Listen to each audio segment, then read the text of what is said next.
My name's Jocelyn Clute. I'm here today with Will Sloan. And you're listening to The Important Cinema Club. And today, we're talking about Laurel and Hardy, our favorite comedic duo that are not the Three Stooges. Because there's three of them. I mean, could you imagine? Okay, you got Laurel and Hardy. You got a funny fat guy. You got a funny thin guy.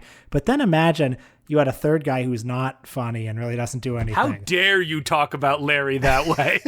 I'm kidding. I love Larry. Larry is a god. But yes, we are talking about Laurel and Hardy today, the quintessential comedy duo, right? Like, these are the OGs. These are the ones who, in terms of cinematic comedy duos, they set the template. They're the ones that all others since are indebted to. And I brought up the Three Stooges at the beginning there because, unlike them, I did not watch Laurel and Hardy shorts growing up or feature films. I had some relationship to them growing up, but not a lot.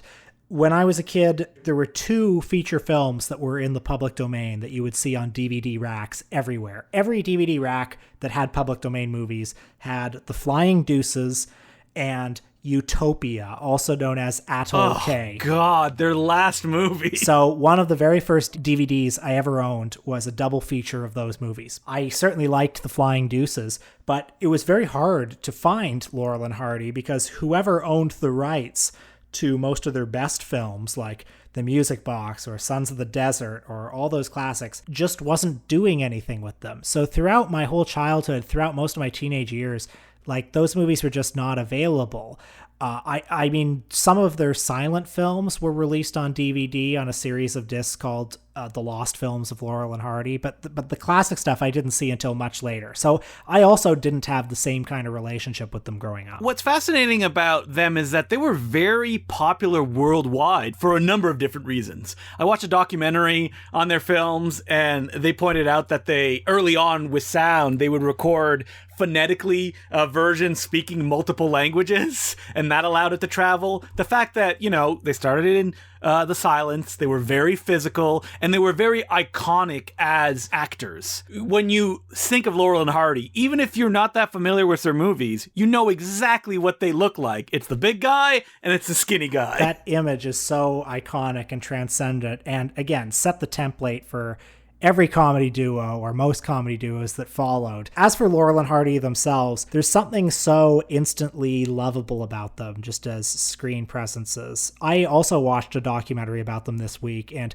I saw Jerry Lewis say in it, "I saw them for the first time when I was 5 years old, and I immediately knew they were my friends." That's not the kind of relationship you necessarily have with Martin and Lewis or the Three Stooges. Like, Laurel and Hardy are gentle and childlike, and they seem very innocent. I mean, they're often getting hurt, but unlike the Three Stooges, they're not sadists. They don't take pleasure in meting out punishment. There are many, many scenes where one of them will smack the other, but it always seems like it's out of some sense of regrettable obligation. Laurel and Hardy movies, their comedy is very interesting because you can clip out certain sections and be like, oh, this is, you know, classic style slapstick, but there's also like a lot of cringe, kind of like, oh man, that hurts, because if you like them, when you watch some of their shorts, you feel pain of the things that are happening to them, and that also makes you laugh out of like almost being uncomfortable of watching it play out. Another reason why they're so beloved is because I think more than any other comedy team, they seem like they love each other in a very uncomplicated way. Like, there seems like they're always fighting, but there's something about the bond they have. I mean, the Three Stooges are kind of similar, where they're constantly hurting each other and they're causing disasters, but there's a sense that if they weren't together, they would be worse off. With Laurel and Hardy, they also seem so evenly matched. Like, I know that Hardy is the smart one, kind of, and... Well, he's the boisterous and the loud one. He's the one who makes the decisions that usually lead them down the wrong path. And Stan is the skinny, dumb one. Sheepish expression on his face at all times. But with Martin and Lewis, there's an edge. It's more like a big brother, little brother relationship. With Abbott and Costello, I don't quite know what their relationship is because they seem to actually hate each other, but... That's the joke. I mean, with Abbott and Costello, I think the whole thing is the verbal pyrotechnics they were able to do, just the incredible time. Yeah, all the old vaudeville routines he recycled. Yeah, exactly. But, they did it with just kind of incredible panache, verbal dexterity. But with Laurel and Hardy, there's this sense that, like, they really do need each other, and things would be worse off if they weren't together. And in a weird way, they are always kind of looking out for each other. Well, I think that's important, especially when you consider how long they lasted together. If it was two guys who just hated each other, I don't think you would have the kind of fan base that they did, that, when they went on tour in Europe, everyone had Laurel and Hardy masks. Like we've been saying since the beginning, they are lovable figures. And that's why they were so important to people that watched them at the time, and why I feel like a lot of their comedy has been superseded by, the Three Stooges, or, I was going to say Jerry Lewis and Dean Martin, but not that many people are watching their movies anymore either. Well, with Laurel and Hardy, even though there's all that slapstick, all that kind of boisterous, like pie-in-the-face stuff, there's also a lot of delicacy. So much of the comedy in those films are like the silence, the notes they don't play. There's incredible confidence in their timing. They're not afraid of silence. Like, if they do a reaction shot, it is always the longest and most drawn out reaction shot. That's what I noticed watching it, all these shorts in quick succession, especially their feature films, is that they have these routines down to like an exact science that, out of their context, it may seem a little bit odd, but it's the effect of it building on top of each other that makes it really, really funny. And Stan Laurel and good old Babe himself, Oliver Hardy, they are master physical comedians at what they do, and they do it in a way that makes it seem so easy. That's where the comedy comes from. Well, in terms of that cumulative impact, something that you see in film after film is some disaster will befall someone, some indignity will befall someone, like somebody will have a pie in their face. And then, first of all, they'll do, as I said, the longest reaction shot anyone has ever done. They'll wipe the pie off their face, then they'll look into the camera and go, for like 5 seconds, and then they'll wipe it some more. And then it launches a chain of events that's like, welp, I don't want to have to do this, but it is a matter of honor that I must now pick up a pie and hit you in the face. And then, after he's thrown the pie, then whoever the pie lands on, then also, just as a matter of honor, that's the common shared morality in these movies, just as a matter of honor, welp, now I have to throw a pie. Everybody gets their own, like, long 5-second reaction shot before they throw a pie. Pretty soon, like, half the short just becomes about this really stupid argument that's happening between these characters. Well, that's how all wars start, Will. That's how all wars start. So much of the comedy isn't even about, like, the pie landing. It's about the build-up to the pie landing, and then the face after the guy gets the pie. I think that comes back to, with the Three Stooges, like, the build-up is also funny, but, like, what's really funny is when, like, the pie lands in the guy's face. There's something like the Three Stooges movies are pornographically focused on the violence, whereas with these guys, a lot of it is just in like, how long can you bear for us to hold this reaction shot before the pie gets thrown? Yeah, the Three Stooges is often one of the guys screaming in agony, and that's what's funny. Yeah, that's true. And there is a little bit of that in the Laurel and Hardy films, but it's also pain as embarrassment more than it is kind of like, oh my God, I can't believe this is actually happening to them. Also, I just want to say too that for movies that have so much slapstick in them, a lot of the appeal of them is in the stuff that isn't necessarily ha-ha funny. There's a lot of delicacy to Laurel and Hardy. So whenever Hardy is drinking from a glass, he'll always pick up the glass in the daintiest way possible, and he'll always have his pinky finger extended like a real Southern gentleman. There are so many moments in their movies where they'll be doing something and then they'll just sort of break into a little soft shoe number, or just the way that Hardy like fiddles with his tie or stuff like that. So much of the magic of the films and so much of what you love about the characters are just those little kind of beautiful character details. It's all about the precision of them as performers. Like, you wouldn't call the Three Stooges very precise in their stuff. It's about the sound of the slap as it hits Shemp in the face, probably adding up to the stroke he's about to have in a couple of years. I'll tell you what's precise. What's precise is poking Larry in the eye that many times and always aiming your fingers just above his eyes so it doesn't actually hit him. Not so hard! Joe Besser. So just a little bit about Laurel and Hardy's biography. A young Stanley Jefferson was born in 1895 in a small town in northern England. His father was a theater manager and playwright, so Stanley followed into that industry. He became a music hall comedian, and in vaudeville, he was the understudy to a young Charlie Chaplin, believe it or not. Someone said in the doc I watched, nobody liked Chaplin. Everybody liked his understudy, though. Could do everything that Chaplin could. I guess he kind of proved that, didn't he? So he traveled with Chaplin in that comedy troupe to America, and after Chaplin was lured away to the film industry, Stan Laurel, as he was renamed, actually imitated him for a time in a vaudeville troupe called the Keystone Trio, where there were other performers who were imitating Chester Conklin and Mabel Normand. Oh my God. Wouldn't you love to travel back in time and see that act? Yeah, and I'd be sitting there and be like, oh, this is terrible. Meanwhile, in another section of the world, a young Oliver Hardy was born in Georgia in 1892, and he joined the film industry very early in Florida at first, and both men kicked around the film industry for over a decade before they became Laurel and Hardy. Just another funny thing about Chaplin impersonators. You can see Hardy as the villain in a series of shorts starring a guy named Billy West, who was a Charlie Chaplin impersonator. The best Charlie Chaplin impersonator. Thank you very much. Yeah, that's right. He made a whole series of movies where he just actually just played the little tramp. He had the hat, he had the mustache. Now, do you think they fooled anybody? Like, I'm seeing a new Charlie Chaplin. Wait a minute. I don't think so, but I think what it was there were a lot of theaters. Like the Chaplin movies were probably pretty expensive for theaters to rent. So there were probably a lot of theaters where they were like, yeah, that's good enough. Ugh, we can't get to the new Three Stooges short. Hey, what's this? Crazy Nights? That's just as good.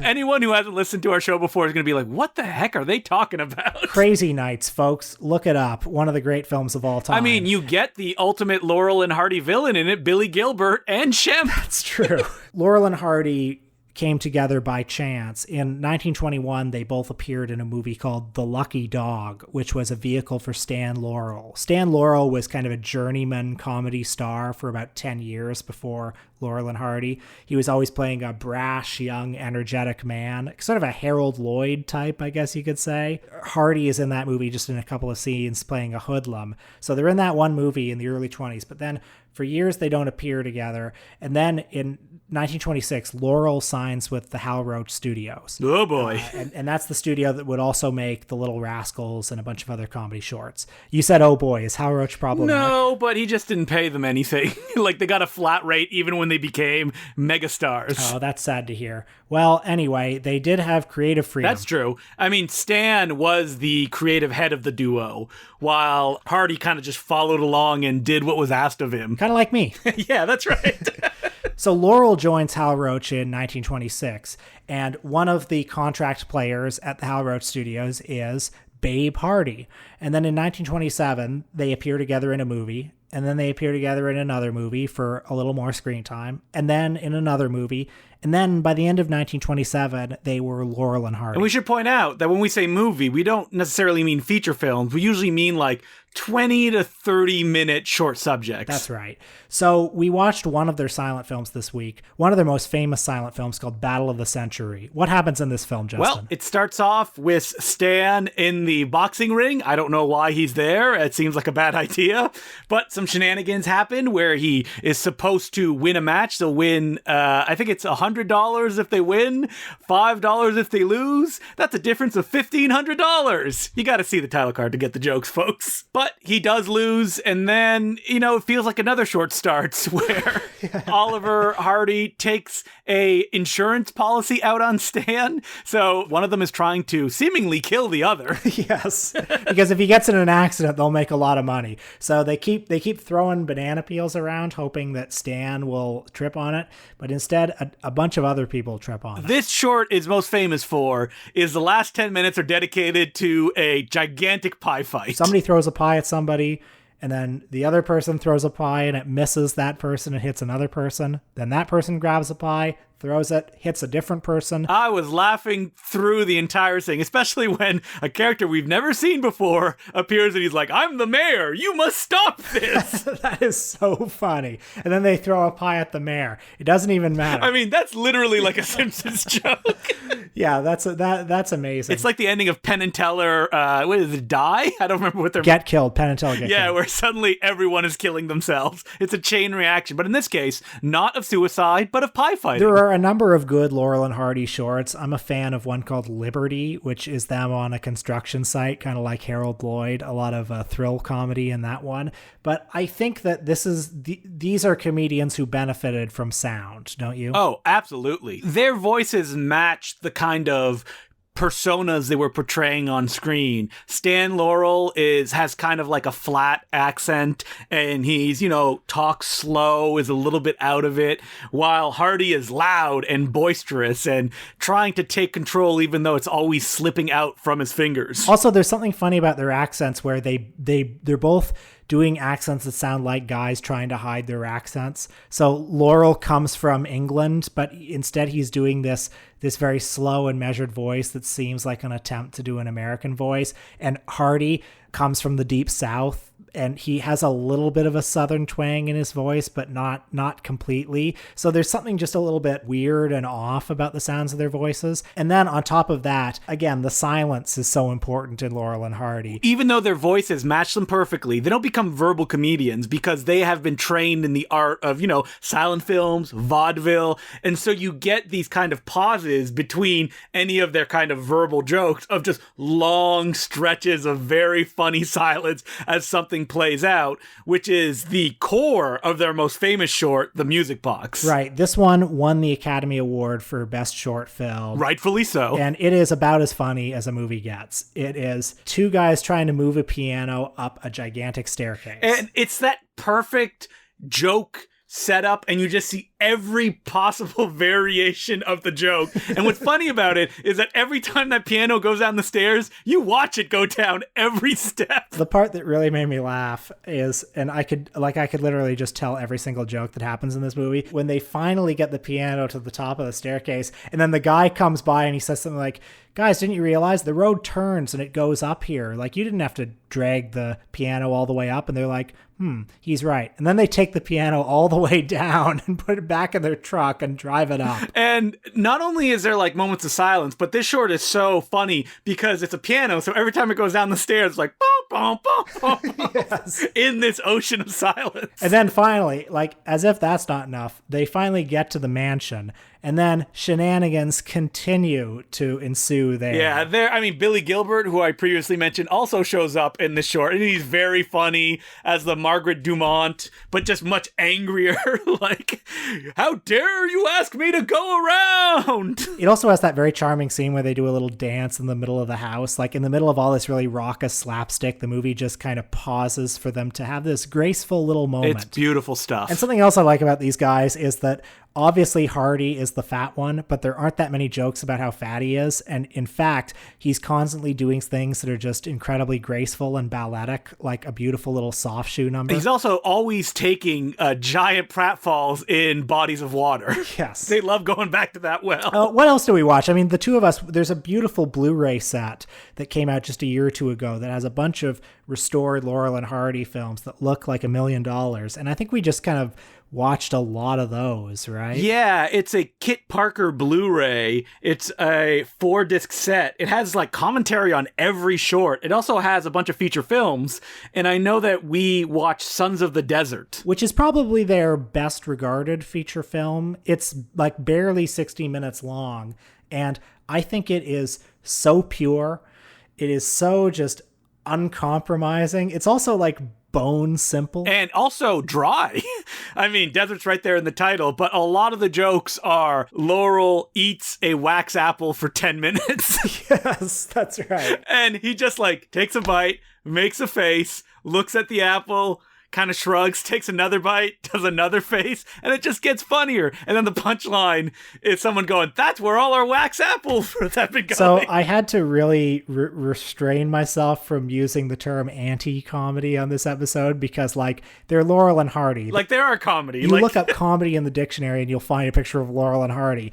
However, that wax eating scene, I mean, that could be a Neil Hamburger bit or something. But, like, if you saw it on stage, it's all about the precision of what he's doing. Like, if Chris Kattan had done that wax apple bit, it'd be too big, wouldn't be that funny. But there's just that sheepishness to Laurel and the way he kind of reacts to it, that he's not offended. It's not like, oh God, this tastes bad. It's not a big reaction.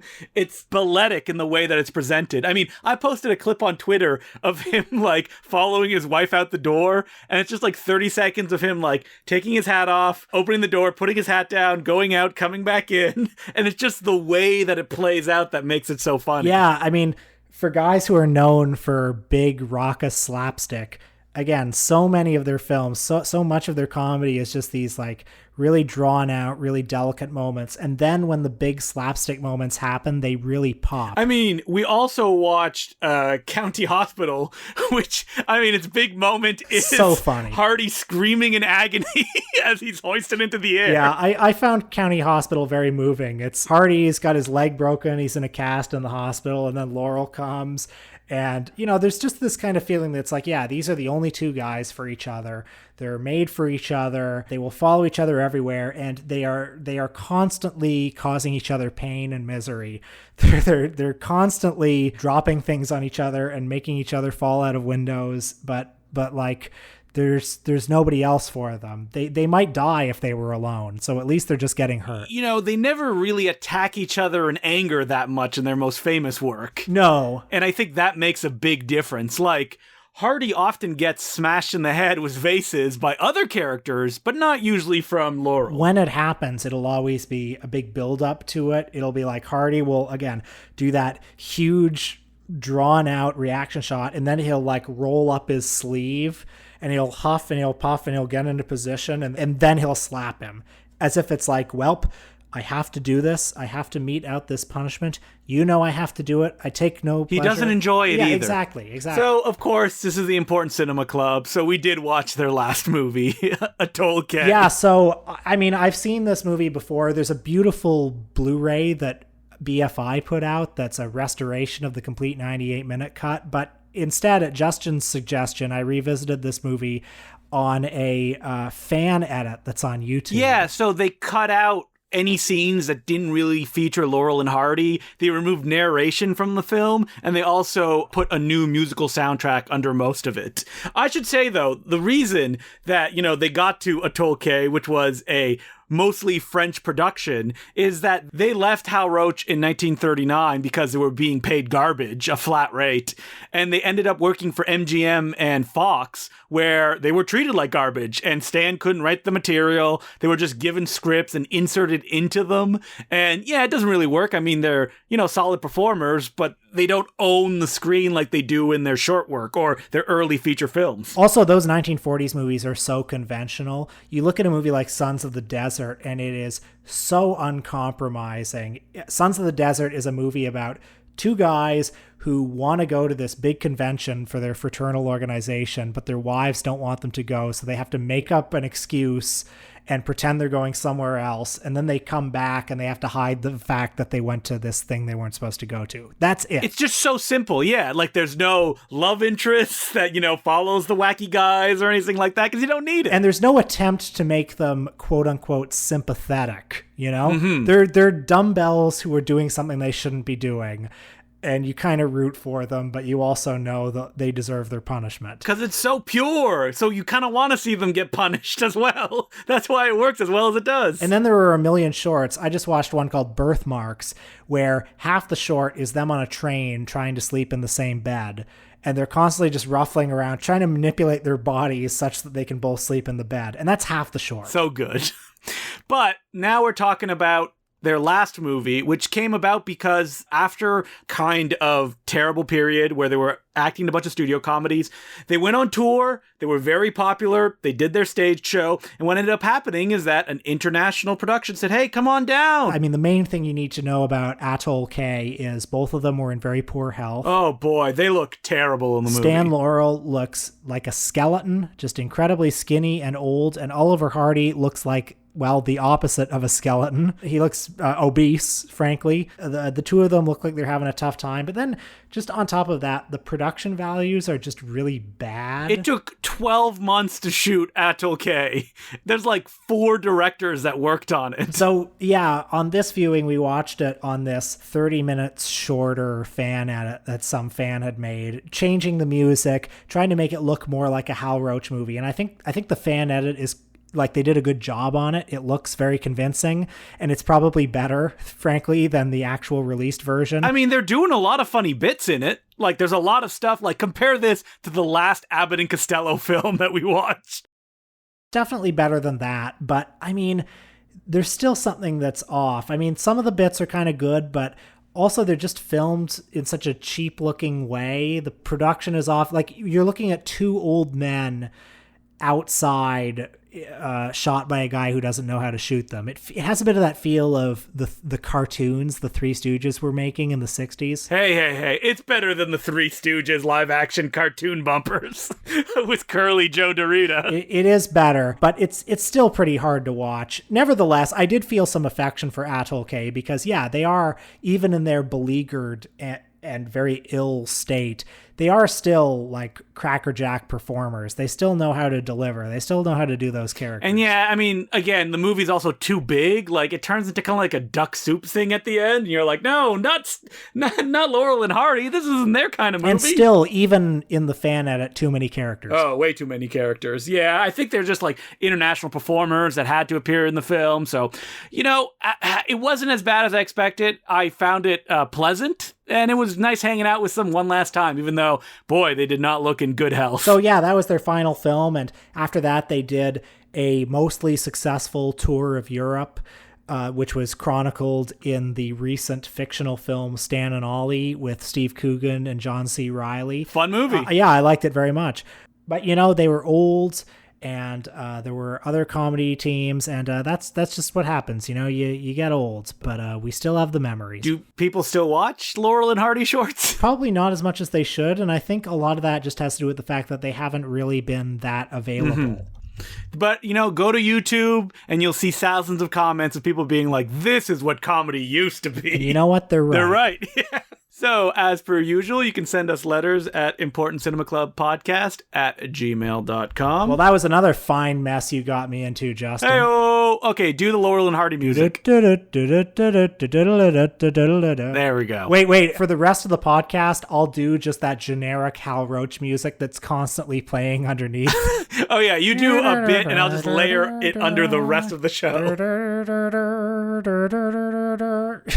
I could keep it up for the next, 10 hours. Hello, Justin and Will, the first letter goes.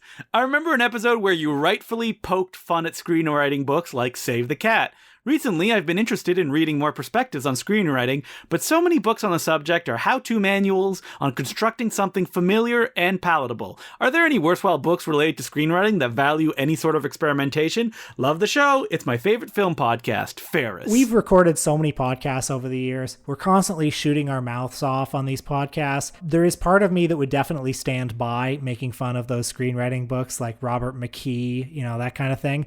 But then there's also part of me that would say, if you're studying screenwriting, it would probably be helpful to read one of those things just to know what the basic form is, to know what a very familiar screenplay looks like. And from that, once you've internalized that structure, you'll really be able to subvert it. Well, what I would say is watch a bunch of movies and also read some screenplays if you want to know how they're formatted and how they're structured. I think that's probably more important than reading the Robert McKee book, which...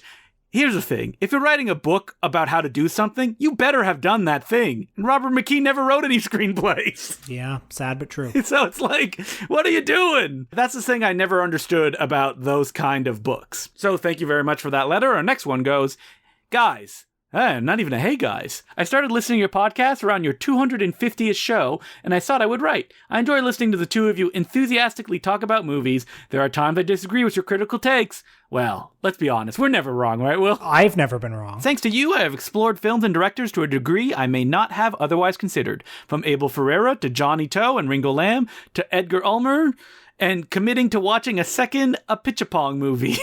I look forward to listening to episodes where you cover Buñuel and Tati.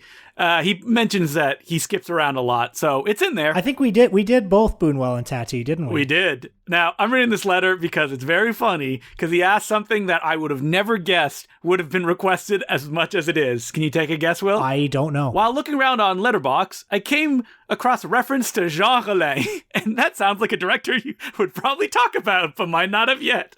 Alternatively, I don't know if you have ever talked about Tony Jaa yet either. Anyway, thanks for doing the podcast, Ryan. Well, here's something I can promise you. Next Shocktober, Jean Rollin. Promise. We promise. As I embarrassingly had to admit until a few weeks ago, I had never seen a Jean Rollin film. Did you watch one since then? I watched The Nude Vampire, yes, and I enjoyed it. It was fun. All right, well, thank you very much for that letter, Ryan, and I hope you enjoy the Buñuel and Tati episodes that we did many, many years ago. I can't remember what I said on them. Who knows what I would stand by? And our letters continue. It's just a letter pile today. Undercover Christmas movies. Hello, Important Cinema Club. It's that time of year again, the time to discuss if Die Hard is a Christmas movie or not. Yes, it is. Moving on. Luckily, we seem to be close to selling that debate. I mean, I just did. So now, I would like to ignite a different controversy. Is The Night of the Hunter a Christmas movie? I have to confess that I have not seen the film in my 40-some years on this planet, and was awestruck when the movie makes a hard turn and joins the It's a Wonderful Life extended cinematic universe for the final act. What would your picks be as professional film critics and a professional programmer for non-canonical Christmas movie marathon? Movies that don't usually have the traits or setting of Christmas movies that everybody watches every year, but would be a good fit for the season. Thank you so much for your fantastic podcast, for all the hard work you put into it. Kind regards, Vince. Well, Vince, do I have some news for you? You know who's a big fan of movies that take place during Christmas? This guy. I'm pointing to myself. I mean, Will has been subject to some of the little zines I did many years ago about Christmas movies. I believe I've contributed to one or two of them as well. Oh, yeah, that's right. You wrote about The Passion of Carol. That's right. I wrote about the classic Christmas porn film, The Passions of Carol by Sean Costello. And there are 10 people in the world who have that zine, and maybe half of them have thrown it out. So it's very rare. I think Jackie Chan is on the cover, isn't he? He is, wearing yes. like a Santa Claus hat. Okay, there's a funny story about that zine. I remember you said, oh yeah, I'm going to do a zine. And I said, can I write about The Passions of Carol for it? And you said, absolutely, just send it to me next week. And I remember I sent it to you. Apparently you had forgotten you were going to do a zine. Oh. And so then you spent like the next 2 days watching a bunch of Christmas movies and writing about them to put out a zine because you felt bad. Because Did I say that? Yeah, you did.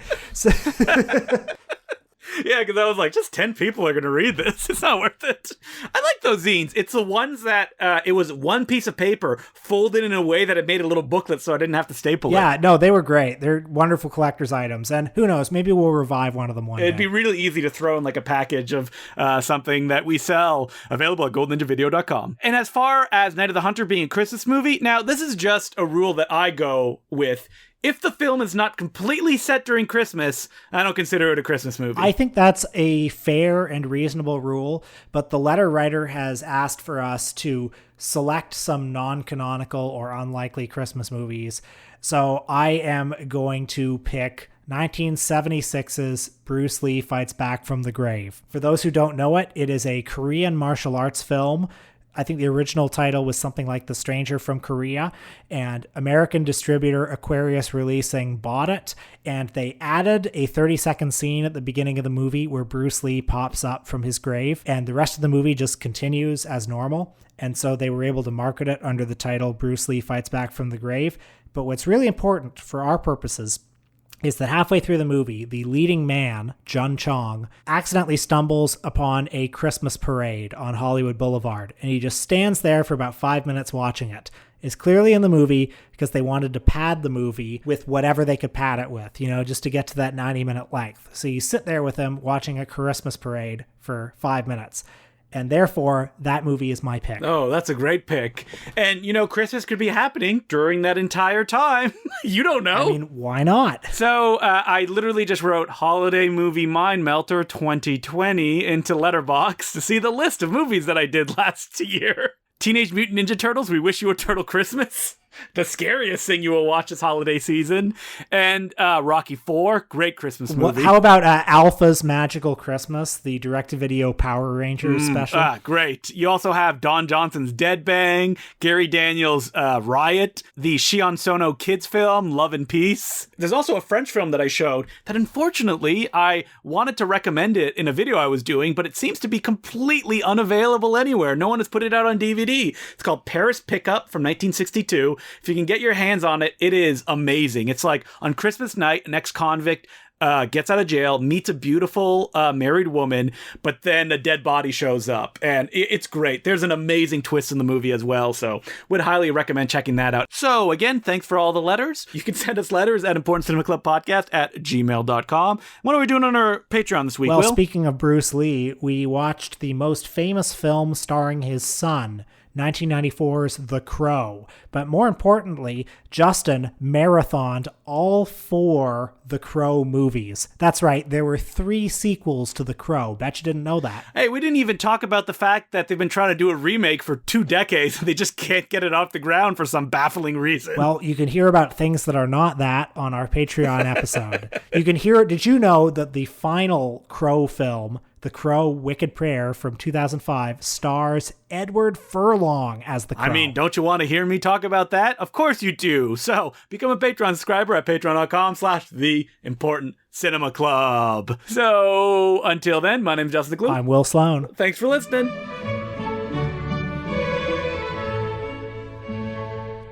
Oh, hello. It is I, Ebenezer Scrooge, mandated by the court as part of my community service for defrauding billions of dollars out of the taxpayer and governmental systems, to thank some of the new patron subscribers of the very unsuccessful, financially important cinema club. I hate this holiday season, but I have to go out and do this. Having learned no lessons from being attacked by ghosts, I continue onward with my evil business practices. Here are some of the people that have recently donated to the Important Cinema Club. They include Benjamin J. Hedrick, Kyle McClurg, Ian Stranton, Matt, Bradley Dixon, Thomas, Josh Furlan, Rob, Jesse Edwards, Christopher Nicastro, Jaxa, James Knight, Jack Brown, Yurka Rala, Enrico Sioni. Thank you, I guess, for donating to the Important Cinema Club. I, Ebenezer Scrooge, do not care, for I am a billionaire. I'm not happy, I'm miserable, especially during this holiday season. I'm going to be attacked by ghosts again, like every season, but I don't change. I am a businessman, and a businessman is what I continue to be. The people at the Important Cinema Club would very much appreciate it, I guess, if you gave them a review. They said that if you write enough of them, maybe I will disappear and be destroyed, and perhaps if we all come together as human beings to take down the business class like I, Ebenezer Scrooge. That's never going to happen. There will never be enough reviews to do that. I reign and own Santa Claus, Jeff Scullington, and even the Grinch. I, Ebenezer Scrooge, am all powerful. We now return you to your regular schedule programming. Sylvester Stallone, he's a good man, right? That's a great question. I'm going to go with yes. Because we recently watched, did we talk about it on the podcast? The documentary that came out about him just editing Rocky IV for the director's cut? Oh, yeah. So this is so great. If people haven't been following this, Sylvester Stallone just put out a new re-edit of Rocky IV where he changed it a lot, made it more serious, took out the robot. Obviously, when I hear that he took out the robot, that sounds terrible. But what really matters is that to accompany this, there's a 90-minute YouTube video that you can watch. I don't know what it's called, but it's just 90 minutes of him in the editing suite talking about re-editing the movie. He takes you through the whole movie, and he's just doing his Stallone philosophy, you know, just talking about everything he's learned in the 30 or 40 years since Rocky IV. There's great moments where he's like, why am I making these changes now? Why don't I just do it at the moment? And then he kind of like soliloquies about, why can't you just, apologize? Why does it have to come when you're on your deathbed? Just beautiful stuff. And when he's talking about the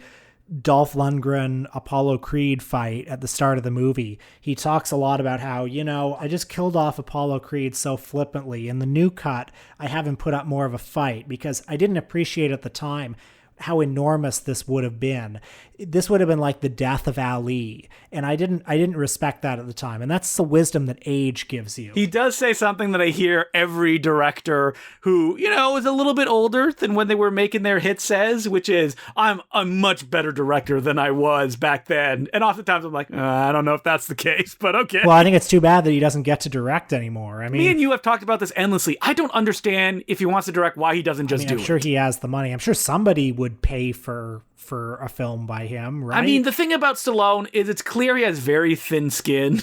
I'm sure someone just said something that hurt his feelings, and he's like, well, fine, I don't want to direct that. I think when you look at his filmography in recent years, though, like, he's definitely taken a turn towards the cash grab. All of those Escape Plan sequels, he's been making a lot of movies that just look like real money jobs by really shady producers. Well, he's following his passions, as you can see on his Instagram, which I have right here up. And wait, what's this? Into the Storm. And he's wearing a hat that says Q on it. Uh-oh! Oh, yeah, that was one of the funniest things I've ever seen. I guess, Sylvester Stallone has always been a conservative, but there has been some debate online in recent years the extent to which he is a conservative. He's always been kind of cryptic about whether or not he's a Trump supporter, although I think if you watch Rambo Last Blood, it's... Oh my God, yeah. I mean, come on. Rambo Last Blood is like the most racist movie since Birth of a Nation. That movie is awful. Like, it made me feel like sad at the end when it finished. Yeah, truly depressing. I mean, his brother, Frank Stallone, is one of the funniest MAGA guys on Instagram. Why hasn't Stallone made that turn then? Why hasn't he been like, yeah, Trump is good? I think maybe he just still has more of a career to protect. I mean, just go all out. But you didn't even say the punchline to that Q thing. Okay, so he posted a picture of him wearing a hat that had the QAnon logo. The caption underneath, it said, "Into the Storm." So everyone kind of thought, oh, this is the mask off moment. This is him admitting he's a big QAnon guy. A day later, he posted another photo that had him wearing a shirt that said Quantum of Solace on it. And he said, guys, chill. I was on a boat called the Quantum of Solace. That's why I had this stuff. Like chill out, guys. Yeah, follow your own path. Don't judge other people that may be obsessed with QAnon and other fringe psychotic things like that. It's funny to me, the idea that Sylvester Stallone would be interested in QAnon, because, I mean, Sylvester Stallone is one of the global elites, okay? The man probably has a fortune of, what, $100 million or something? If not even more than that. Like, yeah, it's like he's the one eating babies. I mean, give me a break. I mean, if there's a QAnon, if there's a Pizzagate conspiracy, he's in on it. He's at that level. Oh, we need to talk about Sylvester Stallone's amazing office that's featured in the documentary. Oh, go right ahead. Well, it's covered in, of course, Rocky stuff. But then, eagle-eyed super Stallone fans will notice that his real passion is also featured, surrounded by all this tacky Rocky bullshit. There's a little bust of Edgar Allan Poe, Stallone's favorite writer. I wish he would make that Edgar Allan Poe biopic he's been talking about for years. 20 years at this point. I think it would be so beautiful, because I do think Stallone is not without talent as a director. I think he's at least as good a director as Mel Gibson is. He has a weird vision. His good friend Mel Gibson. Good friend Mel Gibson, not coming back for the Expendables 4. Yeah, but you were saying you think he's a good director. Yeah, I think he's a good director. I mean, he definitely leans toward the tacky sometimes. I mean, like certain of his movies are a little hard to defend, but his movies sometimes have great energy and vitality. And they feel very personal, like he's very invested in them as well. Yeah, exactly. There are ideas that are consistent across his career.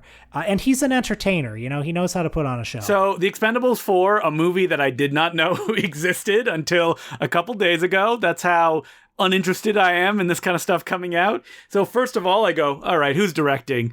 Oh no, the guy who made Need for Speed and that real Navy SEALs movie Act of Valor. No, thank you. The whole point of the Expendables series is you get to see a bunch of old action icons together, like a super group, and there's a nostalgic thrill to that. So who's in it? We got Jason Statham, he's back. Sylvester Stallone, of course. Dolph Lundgren, And then, the pickings get real slim. We got Randy Couture. Everybody loves Randy Couture, right? Who the hell is Randy Couture, by the way? He is a UFC fighter. He's been in all the movies since the first one. Yeah, I know he's in them, but he's the one who always kind of baffles me. It's like, what's his thing? Oh my God. Sorry. I just saw a name here that I'm like, wow. So we also have Megan Fox. She's doing a lot of DTV stuff right now. Good for her for working. Eco from the Raid films. All right. Andy Garcia. Nothing says action movies like Andy Garcia. Tony Jaa. Okay. I like Tony Jaa. He always brings fun to it. Tony Jaa, not bad. And 50 Cent, because everybody loves 50 Cent, well, right? 50 Cent is a veteran of direct-to-video Stallone movies, so I'm glad to see him in there. So the name at the bottom of the list on Letterboxd is Dan Chupong, who you may not know his name, but he's the one who took over for Tony Jaa in Unk Bak 2 and Unk Bak 3. Okay, I'm actually kind of getting sold on this now. Now that I hear Tony Jaa, that guy, and the guy from the Raid, I'm starting to think, okay, maybe there are going to be some good people in this. I mean, all the first 3 Expendables movies were all bad, but hey, hope springs eternal. Fourth time's the charm, right? Yeah, that's right. But then I look at who directed it, and I'm like, oh no. Is this going to come out in theaters? That's the real question. No. I don't think it'll get but people know what The Expendables is, so maybe? I think it will. Let's see. The director's last film has not made it out in theaters yet because, yes, it is the film that stars Jackie Chan and John Cena, which we've talked about recently, I think. Oh, yeah, the movie that was shot in 2018 and has not been released. It's been on the shelf possibly because of certain changes in government policy in China. Or maybe it's just too good, and they don't want to embarrass Jackie Chan. That's right.